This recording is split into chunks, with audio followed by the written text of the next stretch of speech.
Hey there, I'm Jacob Williamson, and this is not Crash Course Theater, and today we'll be talking about a good few men under a king. The King's Men, if you will. We'll be covering their greatest achievements through this bountifully theatrical time in history, involving the one and only Willie Shakes, and his unfortunate departure from the group. And his life. The King's Men wasn't always the King's Men. The group was originally named the Lord Chamberlain's Men and was formed by Henry Carey, 1st Baron Hunsdon in 1594 under the reign of Queen Elizabeth I. Henry was in charge of court entertainments, so he thought, what better way to entertain than an acting company? He unfortunately passed away 2 years later from the stress of it all. He didn't. He was just natural causes. He lived to be 70, and for the 1500s, that's not bad. Nice going, Baron. His son George Carey takes over, but not as a baron, so the group is then renamed to the Lord Hunsdon's Men. A year later, though, he does become baron, so they just change it back to the Lord Chamberlain's Men. In 1594, the Lord Chamberlain's Men's London home for a time was a theater in Newington Butts, which was an archery range near the London Bridge. The company was later allocated a theater called The Theater in Shoreditch, and one of the main members of the Lord Chamberlain's Men who was there from the outset was William Shakespeare. 6 of 7 Shakespeare's plays jump-started the success of the theater. The actors who were a part of the company were a mix of people from all different backgrounds. The owner of the theater, however, was a retired player named James Burbage, who was a servant to Henry Carey for more than a decade. His son Richard Burbage actually worked at a different theater with the Lord Strange's Men. And no, not that kind of strange. Multiple members from that company joined him at Shoreditch, such as Augustine Phillips, John Hemmings, Richard Cowley, and William Kemp. In 1599, the company was rehoused into a relatively known theater, more on the underground for its time, and just slightly more renowned now.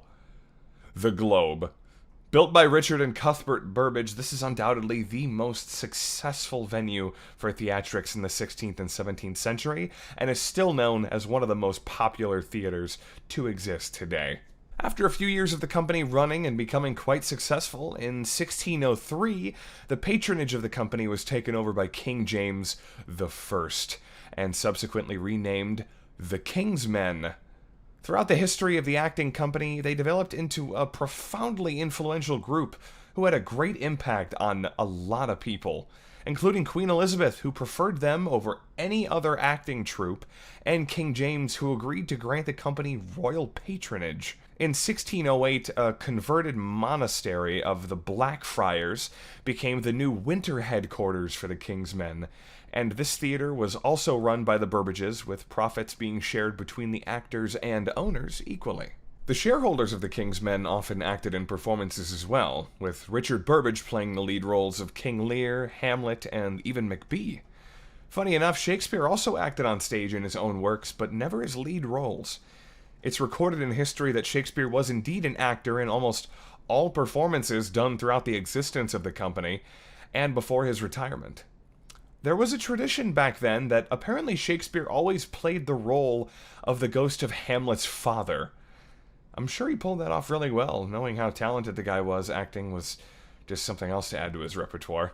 On top of his acting and playwriting, Shakespeare was also the company's principal dramatist, but works by Ben Jonson, Thomas Dekker, and the partnership of Francis Beaumont and John Fletcher were also presented throughout its history. The King's Men's only real rival in the theater company scene were the Admiral's Men, managed by the renowned actor Edward Alleyn. Alleyn retired, though, far before the rise in massive fame of the King's Men, but when he did retire in 1598, Queen Elizabeth requested that he return to the stage because apparently she was a big fan. And so he did return 6 years later, in 1604, a year after she had already passed away.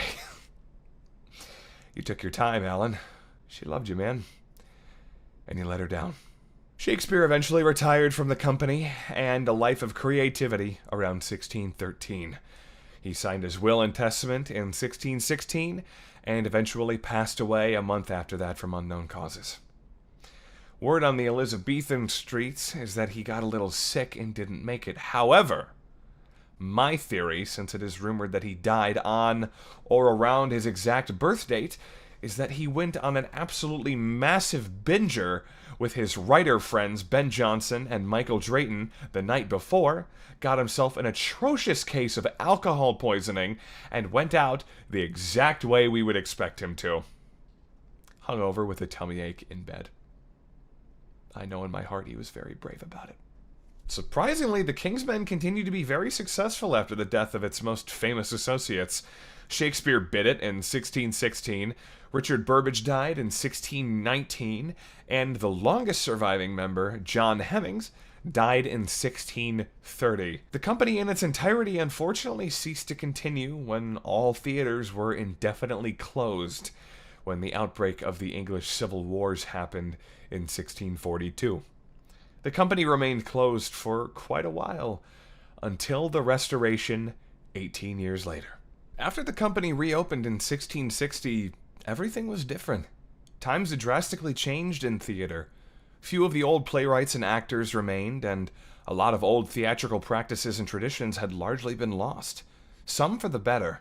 Female roles were no longer being performed by boys, and women had been allowed to join the stages free of stigma or law, and higher-priced elite indoor theaters became the norm instead of open-air playhouses so common in the past. That one kind of sucks. The company had been reestablished with new blood, but it just had so little in common with its predecessor besides still having a royal patron. Elizabethan and Jacobean classics were always a mainstay of the Restoration repertory, but many plays, mainly tragedies, were adapted to conform to a new taste of the times, influenced by the French theater of Louis XIV. Most of the old Elizabethan themes, characters, and genres lived on primarily in Restoration comedy alone. In conclusion, the King's Men were a remarkable acting group that made a significant impact on the theater scene in England during the 17th century. They are responsible for staging some of the most famous plays in history, including many of Shakespeare's works, and their performances were renowned for their skill and creativity. Despite them facing numerous challenges including political unrest and the closure of all theaters during the outbreaks of the plague and war, the King's Men continued to push the boundaries of theater and inspire audiences with their performances. Today, their legacy lives on in the continued popularity of Shakespeare's plays, as well as the enduring tradition of professional theater. The King's Men will always be remembered as a group of talented and innovative artists who left an indelible mark on the history of the performing arts. Thanks for watching. I'll see you guys next time on...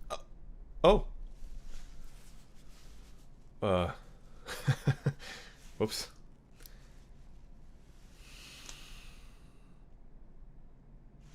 Curtain.